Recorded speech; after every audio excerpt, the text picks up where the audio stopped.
This is my first achievement. No, this is the second achievement.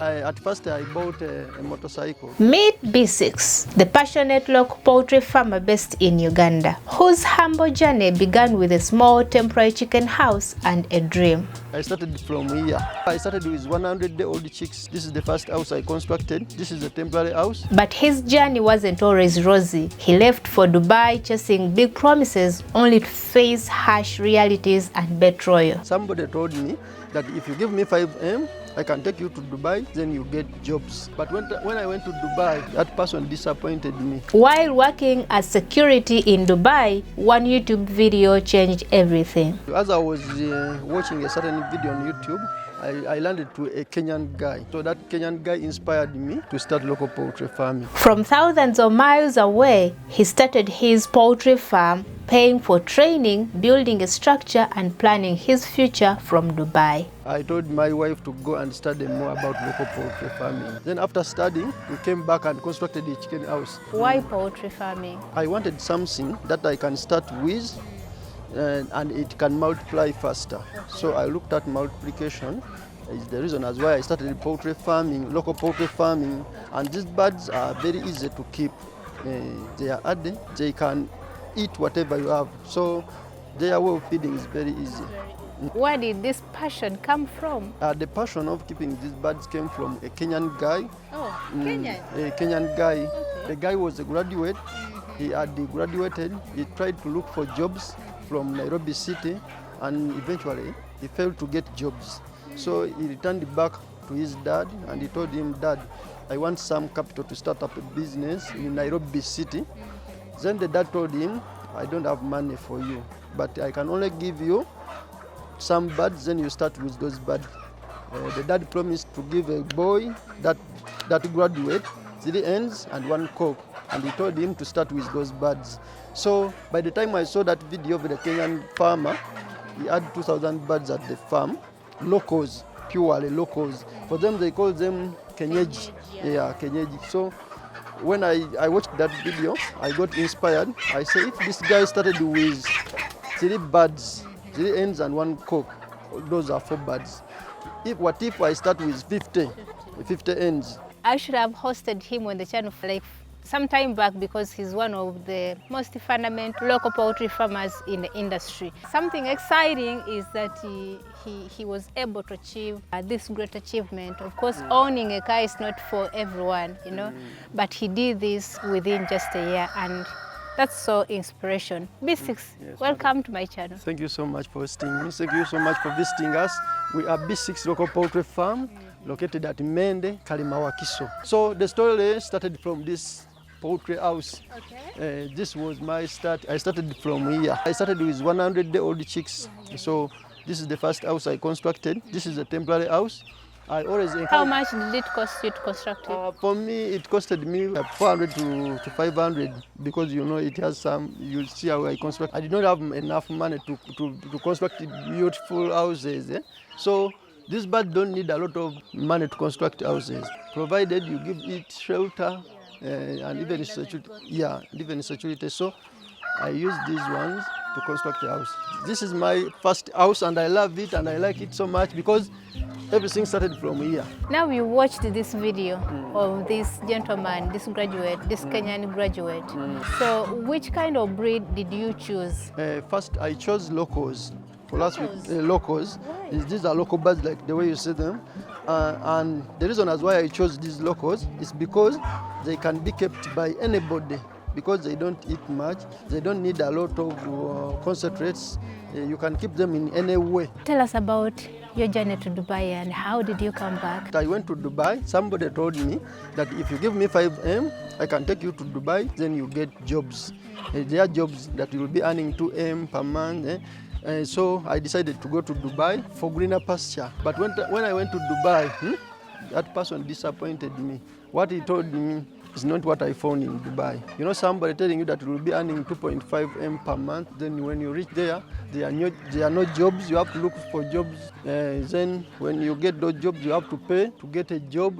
People who are in Dubai, they know it. And when I paid that money and I got a job, I paid 1.5. I got a job, it was a security job, but the job was not paying.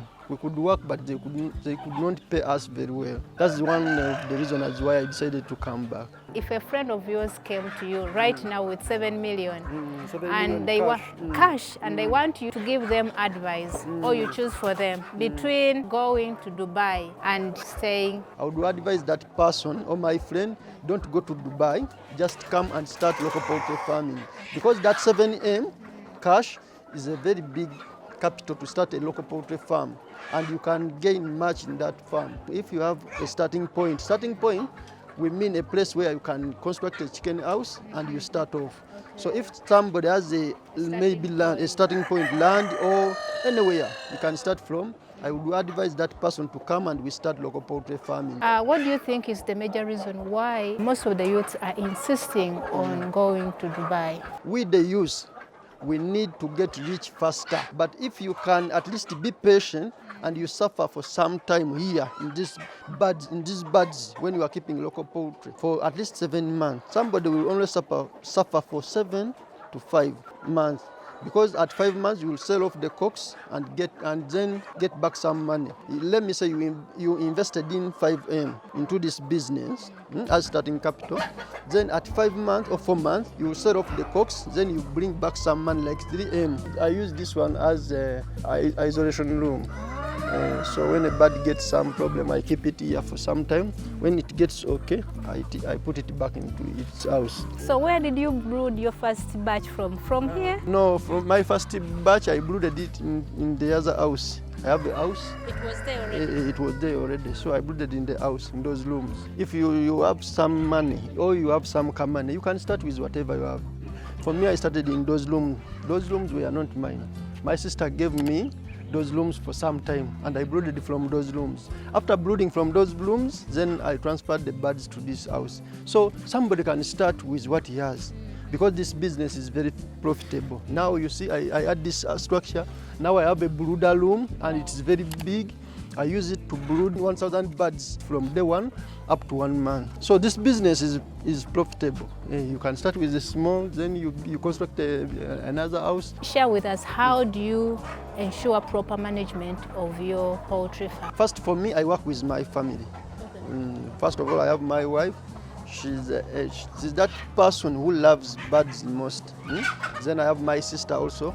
People who come to my farm, they always find them here. They find my sister here or my wife and even my children. So what we do here mostly, we make sure that whatever we feed our birds is that it has quantities, mostly qualities. It has those qualities that a bird needs to eat so that it can attain weight. Again, what we do is that we make sure that we maintain cleanliness at the farm. You cannot give a birds water in the dirty drinker. We always wash our drinkers. We make sure that the feeders are clean. We who work in the business, we always make sure that we maintain cleanliness. So that's one way of keeping the birds healthy. Again, we give them greens. We keep these we cook these herbal remedies. We always give them to our birds so that our birds are healthy. And we also do vaccination. As follows, we mostly at day one we vaccinate males. I thought local birds are not supposed to be vaccinated. Local birds are supposed to be vaccinated. In these days or in this world we are living in, you cannot keep anything from we the human beings. You cannot grow very well if you are not vaccinated. So also these birds need to be vaccinated. Because we have the 6 killer diseases. I know most of the people know them. In birds, we have Newcastle. We have to vaccinate Newcastle always. We also have to vaccinate Bumbolo. There is Maize. Maize, you can say HIV for these birds. It's called the HIV. That's how I can say it. So it makes them slim and they don't grow very well. So we vaccinate that vaccine at day one. We just inject at the back of the neck, that Maize vaccine. We also have to vaccinate for typhoid and for pox. For pox is vaccinated in the wing, and for typhoid is vaccinated in the side. We make sure that we vaccinate those vaccines. And if you are to stay with the birds for so long, make sure that always, after 1 month, you vaccinate Newcastle. So this is my brooder. You know, for last year, we use cheaper materials. Yeah, that's something I like about you. We don't want to invest much in construction because much is needed in feeding birds. So you see my house, anybody can construct it. Everyone can do it because these are off-cuts. They are a bit cheaper. So, they are locally sourced. Yeah. We also use this plywoods because when you are brooding, you need to make something in a circular way so that birds don't get huddled together. Okay. So these birds, like I told you, I brood 1,000 from here. So 1,000 birds were taken, and this one will be taken. How much do you sell like each? 1 month old chick is at 9,000 here. But remember, we also give bonuses. If you book 50 birds from me of 1 month, I will give you 1 extra bird. If you book 100 1 month old, I will give you 2 extra birds. Because I want you to take those 100 birds for business, then those 2 birds you can keep them and eat them with your family. And you see how delicious a local bird is. Feeding birds is the hardest thing on a poultry farm. How do you go about the issue of feeding these birds? Most of the time, I will just advise a person who wants to start this business to stock maize first. Because for the time I've been in this business, I have faced some challenges, and most of the challenges have been on feeds. So I would encourage or advise somebody to stock feeds that is enough for the birds you want to keep. Let's say, madam, if you want from the beginning, even before bringing your chicks, mostly maize. Because these concentrates are easy to buy, you can buy concentrate anytime. And their prices are constant. Are constant, but maize is changing, or prices are going high always. So if you want to keep 500 birds, let's say, at least stock 50 bags of maize. Take maize, just block it, make it into broken maize, then you come and stock it. So if you have broken maize already, then you will manage this business. But if you don't have broken maize and you did not stock, still you can keep these birds, but you will face some challenge of the prices because prices are going high always. But if the prices are high, what we do here at the farm, we always try to utilize whatever we have. And sometimes we get those banana peelings, we cut them, we chop them into smaller pieces, and we mix them into our feeds. At times we get greens, like grass. Any grass you know that a bird can eat it, we just go bring them, we cut them, sometimes we chop them and mix into the feed, sometimes we can bring them and hang on these trees. You see the trees, we hang them, then the birds will eat them. Again, they are banana stem, you need banana stem. Yeah, I know. You can also cut it very well into smaller pieces because whatever is in the banana we eat, it's also in the stem, it's also in the roots, it's also even on the leaves. So we also bring those ones, we also cut them. So if I'm to give my birds, let's say 20 kilograms a day, I can give them like 15 or 14 kgs, and the rest of the kilograms, I utilize them with those whatever. So you can also even, there are people who are near, who are neighbors to schools. Those schools, they have some leftovers. You can get a bucket, you take it to the school, you tell those guys here that you can put whatever left, then you bring those leftovers, make sure that they are clean, as they are not rotten, they are fresh, then you can also give them to your birds. That's one way of also cutting feeding costs. So when you came back, you say the birds were, what point were they at? They were laying and I could get chicks from them. What was your first sale? My first sale, I sold 1 month old chicks. I have a guy, my friend, who bought 1 month old chick. He gave me half deposit, then I started brooding. Along the way he gave me as a money, then I gave him 100. You must have been excited. Yeah, I was so happy. So this is our parent stock. Are these the ones you started with? No, this is not. This is the second stock. This is my second batch. So I collect eggs for 7 days. I take them to the hatchery. Then I wait for 21 days. Now I have the car. I collect my eggs. I put them in the boot. Then I take them to the hatchery. For 21 days, I receive the chicks. So customers who book chicks, they get chicks from this parent stock. And this is a nice parent stock like the way you see it. I love the cocks, they are very big. The cocks are very big. If you want to get LSA chicks, you have to have nice cocks. The cocks should be LSA. The size should be okay. They should be tall. They shouldn't be lame. Whenever you see a cock that is lame, it cannot give you a nice chick. So when we are selecting breeding cocks, we make sure that we look at the features like how big the hen is, how tall it is. We also look at the color and even the strengths. The cock should be strong enough to fertilize. How old is your farm now? My farm now is approximately 3 years. So if you were to start this farm today, how different would you go about it? First of all, I would start with some big number. Like last time I started with 100. Okay. But now, if I'm to start now, I would start with 500 birds. Why? The reason as why I would start with 500 birds, I will look at having 250 laying birds. If you take these birds, like let's say you take 500, you will get 250 cocks and 250 hens.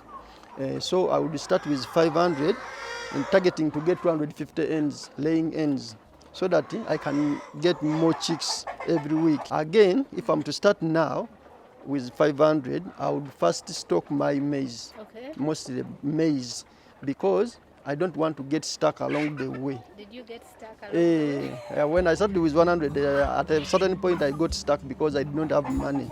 It forced me to sell some of my properties in the house. So if I'm to start now, I would stock my maize first, mostly maize like I told you, because maize prices are going high every day they go high. So I will stock my maize when the prices are still low, like maybe a kilo is at 400, 500.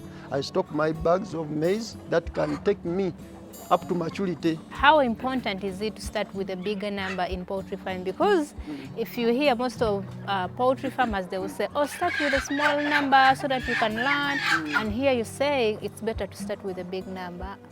Why? In this business, I cannot stop anybody to start. If you have the money you have that it can start with small numbers, start with that number. But starting with a big number, it will help you get some profits. A person who started with 500, he will get more profits with compared to a person who started with 200. So if you start with a big number, you will gain more profits, and the farm will become bigger, faster, because every week you can get more chicks. If I start with 500, if I started with 500 and I got 250 hens, at least a day, I will get around 700 birds. Every week I will be getting 700 chicks from my 200 birds. Now this is my last section, my structure. This is the same structure, but I did partitions. We have this section and even the other one. Now these sections, we keep birds mostly for selling at maturity. Brooder parent stock? These ones. This is the growing section, and even the other one. So here, mostly we keep birds for selling to customers. When you need a hen at point of lay, you will find it here. Cock for breeding here. Somebody needs a hen for eating or cock for eating, you will find it here or even the other side. So these are the sections I have. I know. Like another avenue. Yeah, like of getting money. If somebody wants to get money, you should have birds in different sizes at the farm, so that if somebody comes, he can get what he wants. Somebody may come and say, I want 2 months old chick, or maybe because it's no longer chick. You say that it is there, give me money. I need 3 months old bird, you give him. I need a bird at 6 months or 5 months or 4 months, you give him. Do most farmers do that? Feeding stops farmers from having birds in different sizes. But if you can manage feeding, you can keep them. What are some of those mistakes or some of the challenges that you faced before and they were because of you, that if you had start right now, you would avoid them? There are not so many mistakes because these are local birds, but mostly the mistakes I would avoid if I've started today. I'll mostly fight hard to make sure that my birds don't get sick. Mostly if the birds get sick, you use a lot of money to treat them. If somebody is to start today, I'll encourage that person to be keen more on security, biosecurity. So of course, we can't exhaust each and everything because there is a lot. Whenever I visit farmers, there's always a lot to learn, but I can't share everything with you. If you want more information about local poultry farming and everything inclusive, kindly follow Bsix on his socials. On my YouTube channel, it's called Bsix Local Poultry Farm. Just go subscribe, like those videos, follow. There are so many videos with more information about local poultry farming. This business is very good. We just encourage people to join us, and they start keeping these birds. You get wonders when you are into the business. My takeaway from Bsix's story is actually the grass is not greener on the other side of the hill, but it's greener where it's watered. Keep watering the grass that you have.